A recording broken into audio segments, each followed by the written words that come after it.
Democratic Senator Mark Warner. Good morning to you, Senator. Good morning, Gretchen.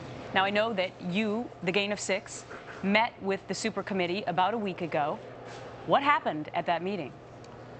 Well, we tried to lay out the fact that there's a super committee. It's actually easier to try to go for a bigger deal, try to go ahead and cut our deficit by additional $3 trillion in addition to the $1 trillion we cut at the end of July, that it's easier to get a $3 trillion number than it is to get $1.2 trillion. Now that means if you get to $3 trillion, you've got to go ahead and deal with the dreaded revenue question in terms of tax reform, and it means you've got to deal with the dreaded entitlement question. But if you try to simply piece this together without a larger framework, it's tough to do. So, one of the good news, there's a lot of grim news in Washington these days, but one of the critiques we got with the Gang of Six, well, this was only a Senate effort, even though we've got 45 senators now signed on. But just yesterday, we got 100 House members, almost equal number of Democrats and Republicans, saying, come on, super committee, if you go big, we got your back. Right, you got your back, but is one side going to allow additional revenues? Is the other side going to allow entitlement cuts? Here's what the Democrats roughly are proposing. They're going to cut $3 trillion over the 10 years off the deficit, including $500 billion cut from Medicare and Medicaid, and raises $1.3 trillion in revenue.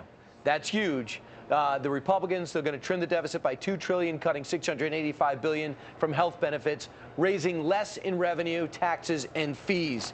Do you see any sign on the revenue that there's give? Well, listen, I think there has to be. One of the ways we can tell whether the super committee is getting close, whether the negotiations are serious, is whose head on the extremes are spinning. The Democrats got a lot of grief for their proposal. The AARP came out and attacked them, and others. There was not the same level of grief on the Republican side. I think, we're going to know if they're close if both the if some of the groups on the left and some of the groups on the right are both squawking equally. Oh. That's the only way you're going to see, I think, a real compromise. Okay, that's interesting because so far they've been pretty secretive, but maybe you can see some implicit squawking going on there. Well, we got to listen. The alternative is what? Do we look at what's going on in Greece? I mean, this should not be rocket science. And this brings me to my next question, which is the Gain of Six had a lot more time, as in months, to put together their plan. This super committee now is down to less than 3 weeks. Did you advise them to just simply either take the debt commission plan or to take your plan and have that be the boilerplate contract and then just go from there to save time? Well, we did say that, our plan, which is frankly Simpson-Bowles with tighter spending enforcements and some other aspects. We spent a year on ours. Simpson-Bowles spent another year. We hope they would build off of that. We know in the next 2 weeks they're not going to completely rewrite the tax code. So if they put this into a two-step process, get as much down as possible, and then set another peg at a time with consequences if they don't act, the remarkable thing is we get a straight up or down vote, and they can put whatever they want into this agreement. If we miss this chance, we're back to the regular order of feuding and fighting, and that would be a real mistake. I'd feel a lot better if you were on that committee. But I do have something else to say, Senator Warner, and I know you're very proud of this. You're the honorary chairman of a $1 billion+ change, and as you have a big announcement today about what thresholds you have just crossed. Well, thanks for asking about this. This is an effort to try to make sure that corporate America, that does an awful lot to give back to their communities, that we find a way to recognize that and encourage other corporations to give back, not just by writing a check, but getting their actual individuals in the companies involved in the community.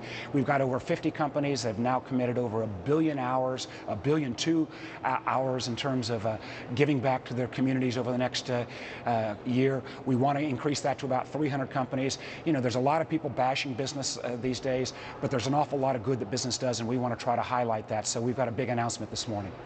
Are you going to make it here?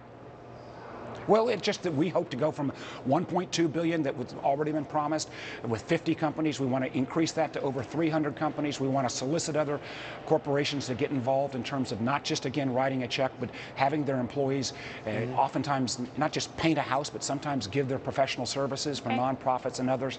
And we hope to kind of blow that campaign out with a big announcement this morning. Using your influence in context for a great reason. Senator Mark Warner, thanks so much. Thanks, guys. All right.